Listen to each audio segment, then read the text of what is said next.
Morning, everyone, and welcome back to Sunday School.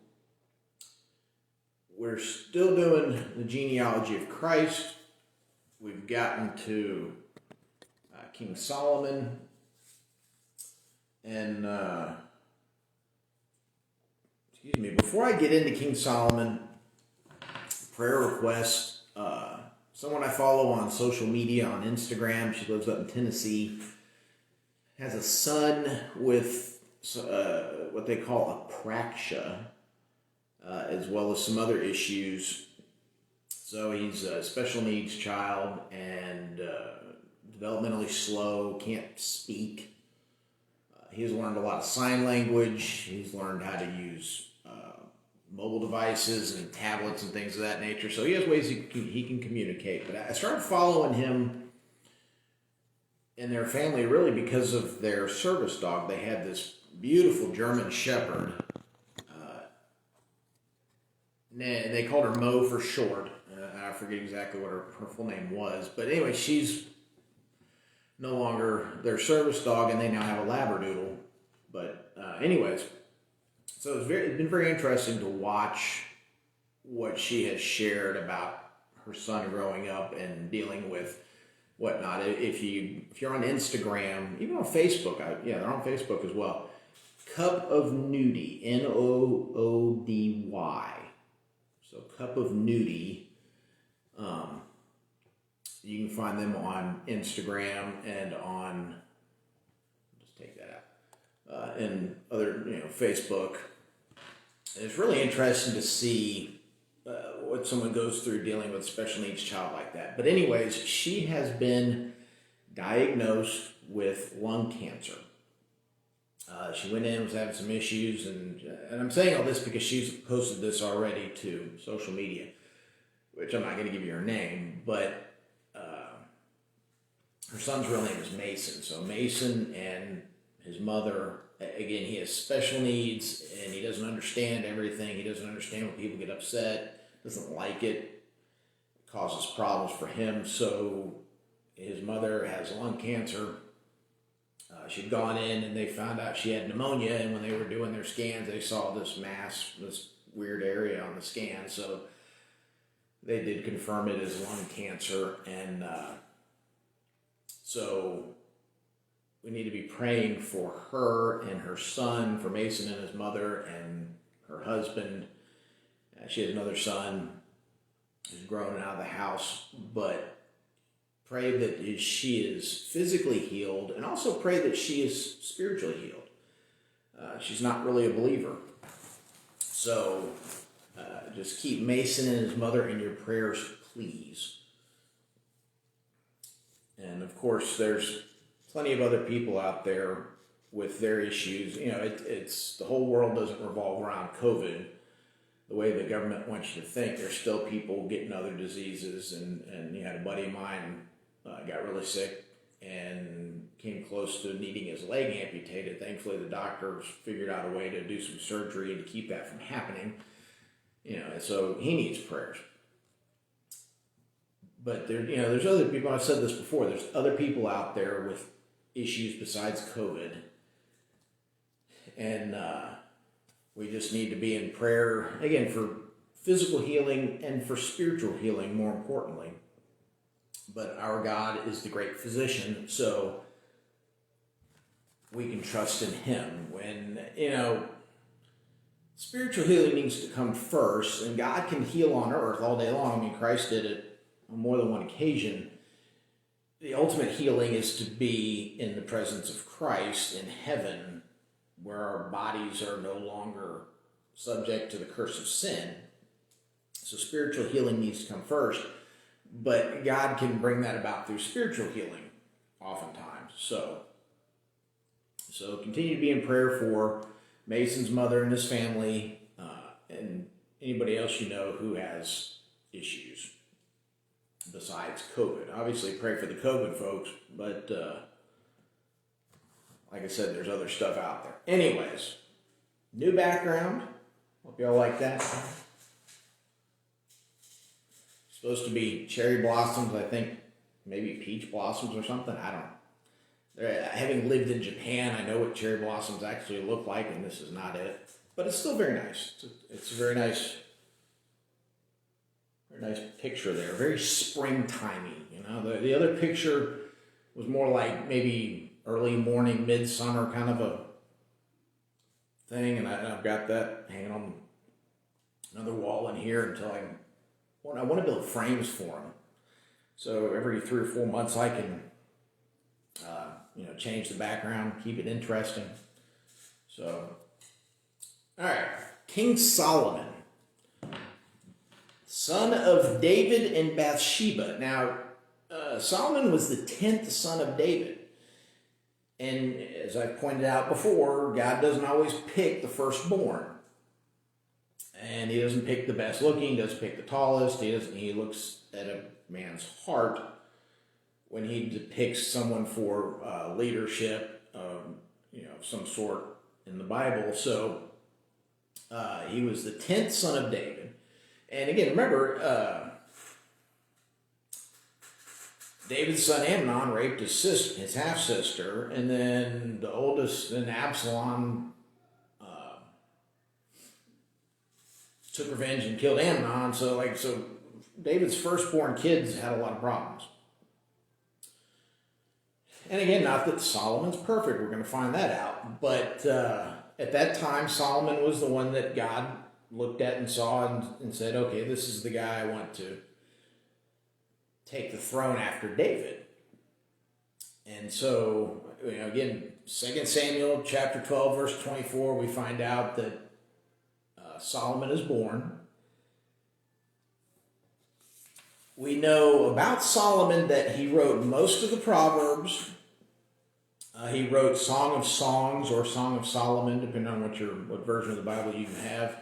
And he also wrote the book of Ecclesiastes. And apparently there's been some issue or discussion as to exactly who has written Ecclesiastes, but when you really get into reading it and the person they're talking about, the events that happened and things that occurred line up with Solomon. But again, it's a book of wisdom. It's considered a book of wisdom.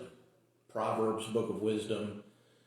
Song of Solomon or Song of Songs is poetry, and there's two ways you can look at it. A lot of people scratch their heads with this one, and a lot of people avoid it because it seems to have these sexual overtones. So either it was Solomon writing about loving his favorite wife, or it was Solomon writing poems that reflected God's love for his people. It's probably closer to that. As far, God loving his children, God loving Israel, and the intimate relationship. We lose that a lot of times. There is this intimate relationship we should have with God, and for us specifically with Christ. The better we know and understand, again, it parallels, and you see this throughout the Bible. The husband and the bride, right? The husband being Christ, the bride being his people. Initially it's Israel, but it's all of his followers. The church is the bride of Christ. And when you have a marriage, hopefully that marriage is intimate enough that you know these little details about your partner, that stuff that nobody else would know because they haven't spent that, hopefully they haven't spent that much time with your spouse. Then you got problems. But, again, if you're married to someone and you have a long marriage, I hope and pray you do. Sharon and I, we just celebrated 18 years, longer than some folks thought we would make it. And, you become intimate. You know what they like, what they don't like. You know what they look like when they're naked. All these little intimate details that you don't know unless you really spend a lot of time with somebody. So if you are intimate with God, not a sexual thing, but you've studied God's word, you've prayed, you're in constant contact and talking to God and listening to God. Very important there to listen to God. So Song of Songs or Song of Solomon, it is, like I said, it's poetry, but it really does describe an intimate relationship with a partner that is a lifetime partner, someone you truly love and want to be with and spend time with. And I hope that's God in your life. I hope that's God in my life. So Solomon reigned just as David did. He reigned for 40 years. And we find that out in 1 Kings chapter 11. But we're about to hit a point. After we get through Solomon and we move on to Rehoboam, we find out that Israel actually splits. So you have unified Israel. So you had Saul, David, and Solomon were kings of Israel when Israel was united, when it was one whole nation.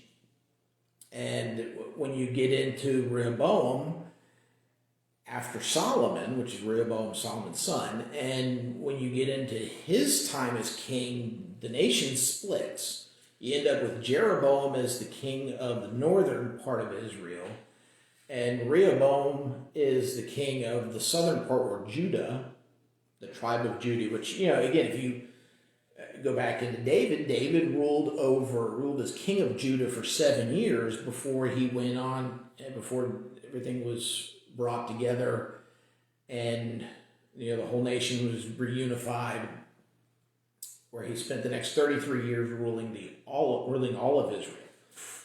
So that carries over into Solomon's time, and probably the biggest thing that Solomon is most well known for is his wisdom. And where do you get wisdom? Now, David didn't become king until he was 30.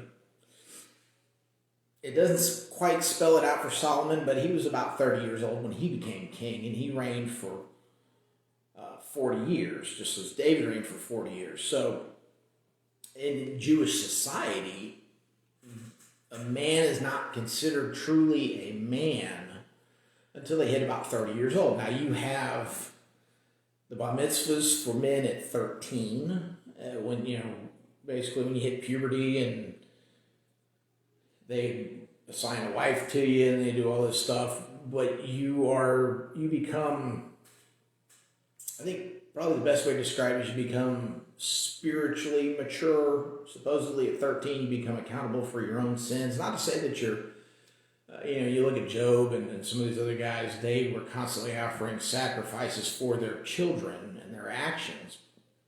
But, but you're not really officially considered a man in Jewish society until you hit 30. You have a family, you're established, you have your own home, it's stuff of that nature, right? So you're established by the time you're 30. This is supposed to be the way it works.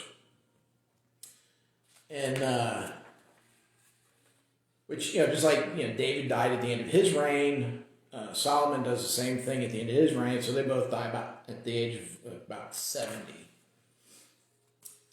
And 1 Kings chapter 3, starting in verse 4, the king went to Gibeon to sacrifice there because it was the most famous high place.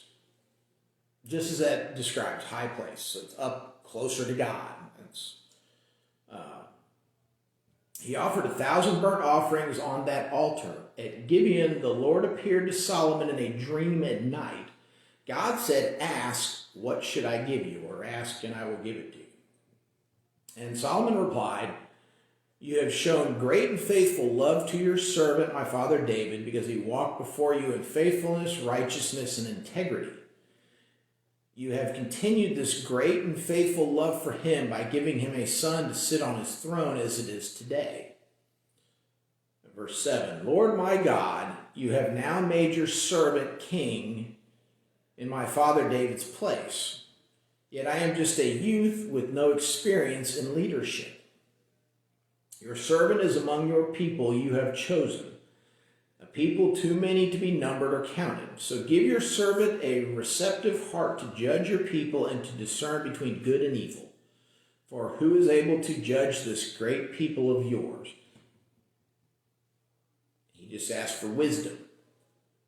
If you're in the King James, it's going to say, give your servant wisdom, a receptive heart. It's being able to understand the difference between good and evil. We can have all the book knowledge and general day-to-day knowledge about things, but if you don't know how to apply that knowledge, you have no wisdom. I can read all the books I want to read on brain surgery, but until I actually do brain surgery, I have no wisdom. I have no experience. I have no, it's just what's in a book. Maybe it'll work, maybe it won't. I don't know. So, being able to apply your knowledge and make it useful in your life is called wisdom. Verse 10, now it pleased the Lord that Solomon had requested this. So God said to him, because you have requested this and did not ask for long life or riches for yourself or the death of your enemies, but you asked discernment for yourself to administer justice, I will therefore do what you have asked. I will give you a wise and understanding heart, so that there has never been anyone like you before and never will be again. In addition, I will give you what you did not ask for, both riches and honor, so that no king will be your equal during your entire life. If you walk in my ways and keep my statutes and commands, just as your father David did, I will give you a long life. Okay, key thing here. Verse 14, if you walk in my ways and keep my statutes and commands, just as your father David did, I will give you a long life. We find out, as we learn more about Solomon, that he ends up with about 700 wives and 300 concubines.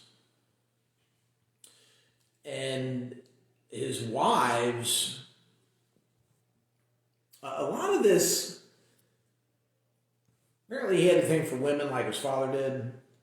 David didn't have that many wives or concubines, but David still liked pretty women, right? So here's Solomon, and in his wisdom and building the kingdom and expanding Israel,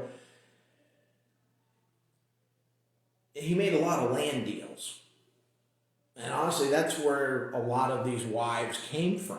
And marrying these other women, and they would add something they would bring land with them, they would bring money with them, there was whatever. So again, God promised Solomon he would be rich because he chose wisdom over his own personal gain. So God gave him the personal gain stuff. And the problem that Solomon had was that he was going out and cutting deals with all the people, the Moabites, the Ammonites, all the different people out there that God told the Israelites don't have anything to do with these people. When Joshua entered into the land of Canaan, into the promised land, when they crossed the Jordan, and the nation of Israel began to take possession of the land God had promised them, instead of defeating their enemies as God told them, they started cutting deals with them and signing treaties and making covenants with them. And in the process, a lot of Israelites started chasing false gods. That was, we just got through the book of Joshua on our Wednesday night Bible studies with the pastor. And he brought everybody together in Joshua chapter 24. He brought all the elders and the leaders of all the different tribes of Israel and told them, stay true to God. And, for that generation, for Joshua's generation and the next generation after that, as long as those elders were alive, they worshiped God and didn't do weird stuff. Well, then when they passed away, then, and now you start introducing these pagan gods, these pagan communities and cities and things of that nature. And so, here's Solomon. He should have known all this stuff, having known the history of Israel. But, and people around him being older than him, he should have known this stuff. But anyway, so here he is marrying these women from these tribes where God said, don't get your women, don't marry women, Don't marry Moabites. Don't marry Ammonites. Don't marry, this, that, and the other. Because what happens, they bring their false gods with them. They bring their false beliefs. Their pagan religions. Really, they're satanic religions. And so, it's... I got enough trouble with one wife. I couldn't imagine having 700 with 300 girlfriends on the side. Nah. Even if I was the richest man in the world, I don't think I could handle that. But anyways, so other notable things for Solomon, obviously wisdom being number one thing. Solomon built the temple. And we know we go back to David, and David wanted to build a house for God to place the Ark of the Covenant, and that to be a permanent structure. Because remember, before this, they were kind of nomadic and they were moving around, so God lived in a tent, basically, if you want to oversimplify it. And the Ark of the Covenant, you had the Holy of Holies and the veil and all this stuff was in this tent that could be taken down and moved. Well, now that Israel is established as a nation and they have land, David wanted to build the temple, but God said, you're not going to build the temple. One of your children will. One of your sons. One of your descendants will build the temple. So that falls on Solomon. Again, Solomon started out really strong here for God. He started out wanting to be in God's presence. He started out wanting to worship God. He wanted to lead the kingdom properly. Kind of gives the idea that maybe he wasn't quite 30 years old yet, which again, not that it's a guarantee. But he recognized that he was inexperienced and didn't have a whole lot of wisdom, right? So he asked God for that. And because of that, God says, okay, you can build my temple. And God had given David the instructions on how to build the temple, the materials, everything, the size, the measurements, the whole kit and caboodle.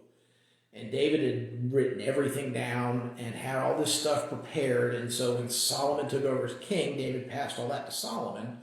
And Solomon took those instructions and built God's temple. So, Solomon's temple. And it was the first temple that was built. It was destroyed 2 or 3 different times. And it was destroyed once. It was destroyed twice. So I believe if I have this right, the next time that the temple will be built here in the near future, if we're close enough to the end of time, the end of times, we'll see the third building of the temple. But the first temple that was built was done by Solomon. And again, part of the whole deal here with his wealth, Solomon became the richest man in the history of the world. Obviously, as king of Israel, he owned all the land through God, but he owned all of Israel. And again, he was cutting these land deals, and he was expanding and increasing the land within Israel as he was marrying all these women. And a lot of the materials for building the temple came out of Hiram, came out of Tyre, Tyre, and King Hiram cut a deal, and Solomon was buying a lot of materials from him. So in 1 Kings chapter 6, Solomon began to build the temple. Now, again, tremendous honor to be able to build the house of God. And it gets into all of the measurements, it gets into all of this stuff in chapter 6. At the same time, so he builds a temple for God, then he builds an actual palace for himself and the future kings of Israel. And again, you can read all of that stuff in 1 Kings chapter 7. The temple gets dedicated in chapter 8. And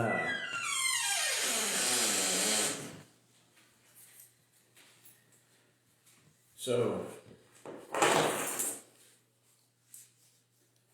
you get to chapter 9, 1 Kings chapter 9, and Solomon has dedicated and blessed the temple, and God comes along and says, so your chapter 9, verse 3, I have heard your prayer and petition you have made before me. I have consecrated this temple you have built to put my name there forever. My eyes and my heart will be there at all times. As for you, if you walk before me as your father David walked, with a heart of integrity and in what is right, doing everything I have commanded you, and if you keep my statutes and ordinances, I will establish your royal throne over Israel forever. And I promised your father David, you will never fail to have a man on the throne of Israel. So, again, the key thing is here, stay faithful to God, maintain your integrity, do the things you're supposed to do, keep God's statutes, do what he says.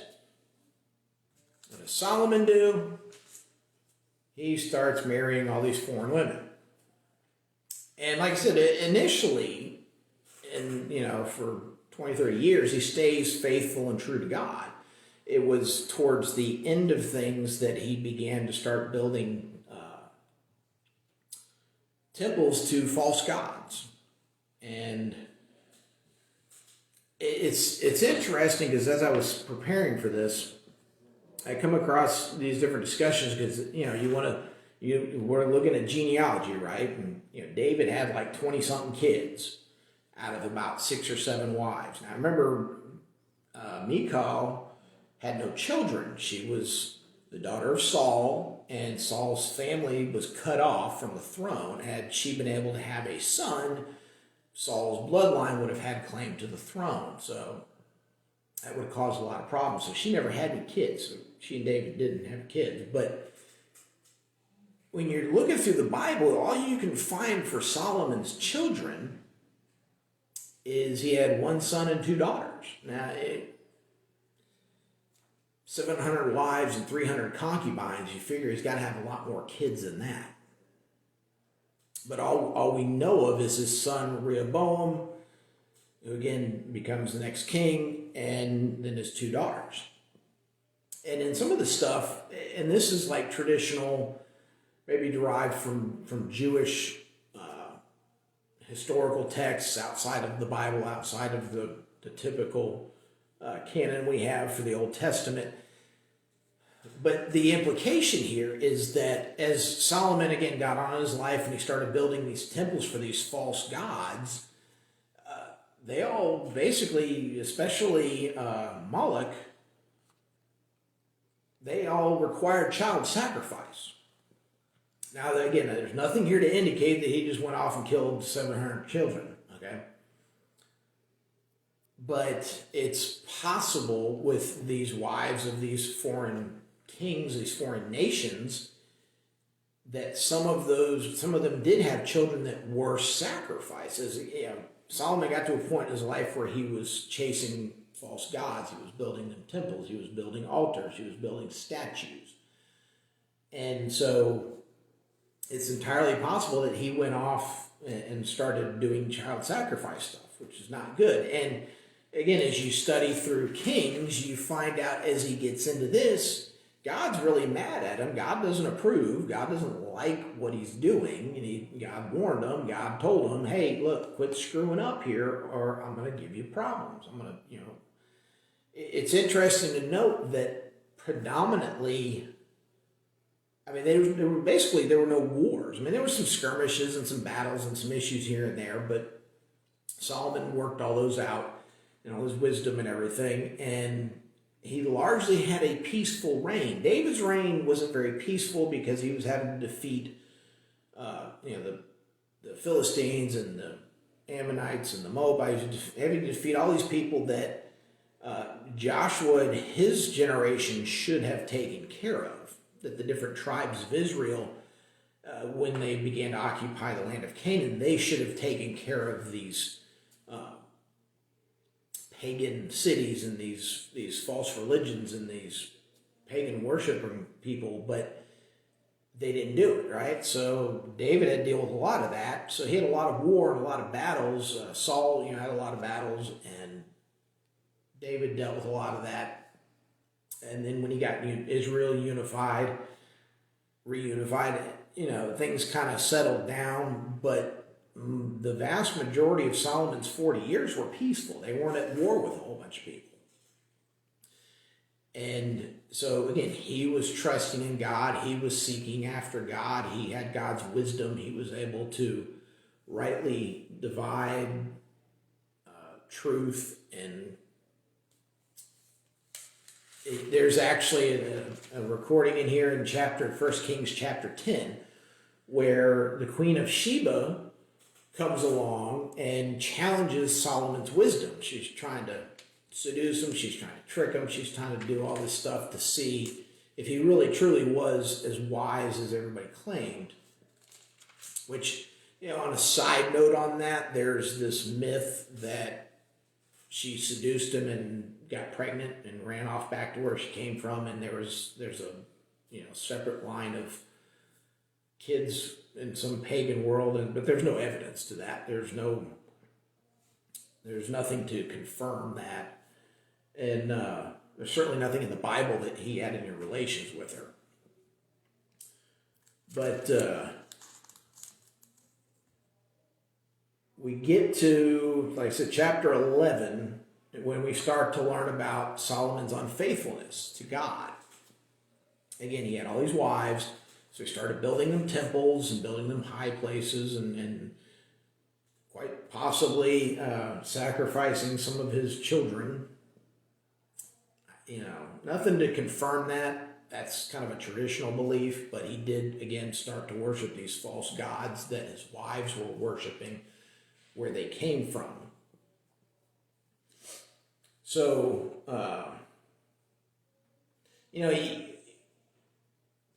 when you get to a certain point and you're no longer faithful to God, God will start putting stuff in your life that hopefully will drive you back to Him. Things become uncomfortable for you.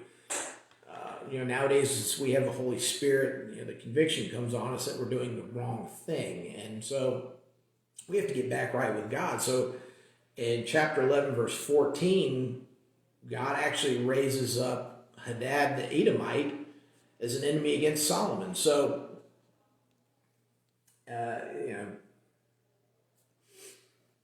let's see here, verse 14. So the Lord raised up Hadad the Edomite as an enemy against Solomon. He was of the royal family in Edom. Verse 15, earlier when David was in Edom, Joab, the commander of the army, had gone to bury the dead and had struck down every male in Edom. For Joab and all Israel had remained there 6 months until he had killed every male in Edom. Hadad fled to Egypt along with some Edomites from his father's servants. At the time, Hadad was a small boy. So if you don't deal with your enemies properly, they're going to come back to haunt you. This Edomite escaped somehow. And here he grows up. He's got a claim to the throne in the land of Edom. And that causes a problem because now Israel controls Edom. And so here's this guy coming and causing problems for Solomon. Why? Because Solomon was unfaithful to God and had turned away from him. So God allows his enemy to come in and give him problems. And this is when we learn about Jeroboam, who becomes the king of the northern part of Israel. When you get into chapter 12. But when you get to Solomon's death in chapter 11, verse 41, the rest of the events of Solomon's reign, along with his accomplishments and his wisdom, are written in the book of Solomon's events. The length of Solomon's reign in Jerusalem over all Israel totaled 40 years. Solomon rested with his fathers and was buried in the city of his father David. His son Rehoboam became king in his place. So, obviously we don't have the book of Solomon's events in our Old Testament canon. Wouldn't be a bad read if you can figure out where it is. But it's not something necessary to lead us to Christ. It's a good bit of history that would give some further insight as to what Solomon did, possibly lead to his downfall. But, it's even for all these problems, God had promised David that his, one of his offspring would always be on the throne. Pardon me. And of course, as we know, we get to Jesus. And when you get into the New Testament and you look at the genealogies in the New Testament, we know that Luke does a very exacting genealogy going from Adam all the way through to Christ. And then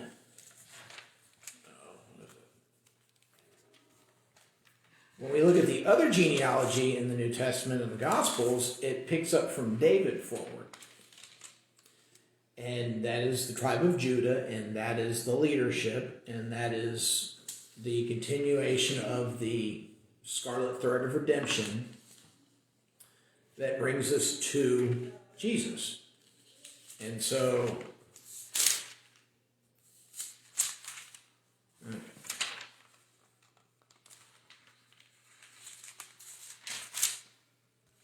a lot of times, and that's where Israel focuses on their own history, is starting from David forward. I mean, they definitely acknowledge Abraham. And Matthew, the genealogy of Christ, a little bit there from Abraham to David, but again, the biggest point is from David forward to Jesus.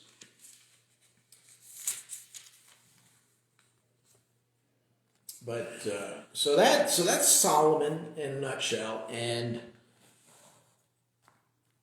great stuff to read. Proverbs is some really great stuff to read. Gives you a lot of wisdom.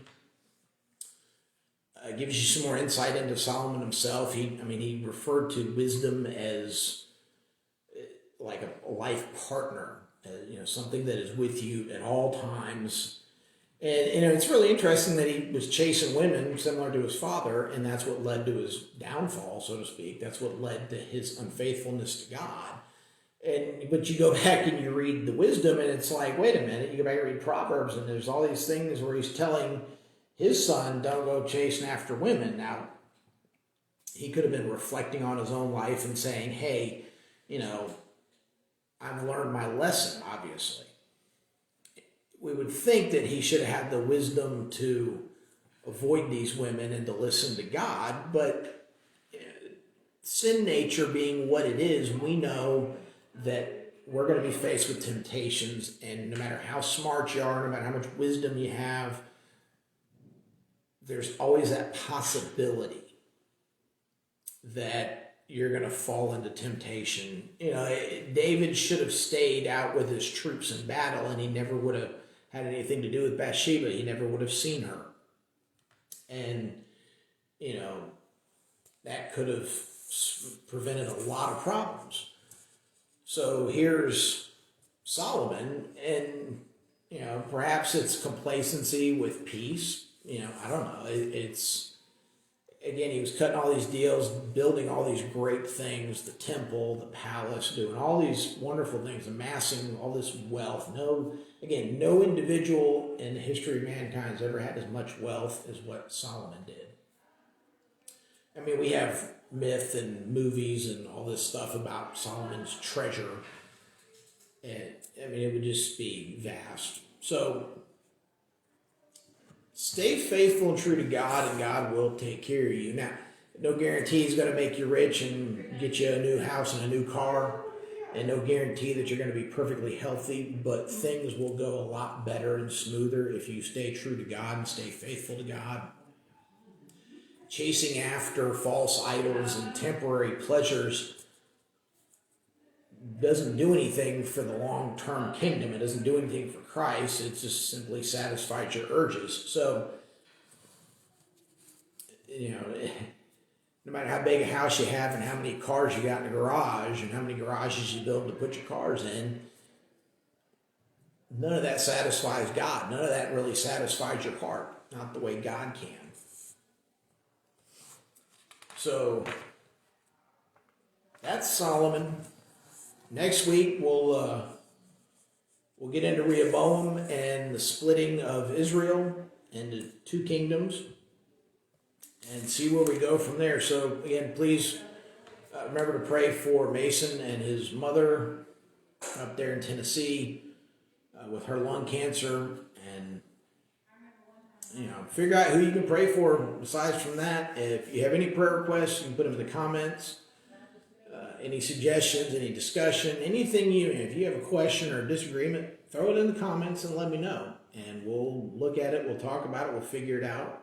And, if I'm wrong, I'll let you know. If not, we'll figure out what the truth is. So, with all that being said, I will see you guys next time, and God bless, and I hope you have a great week.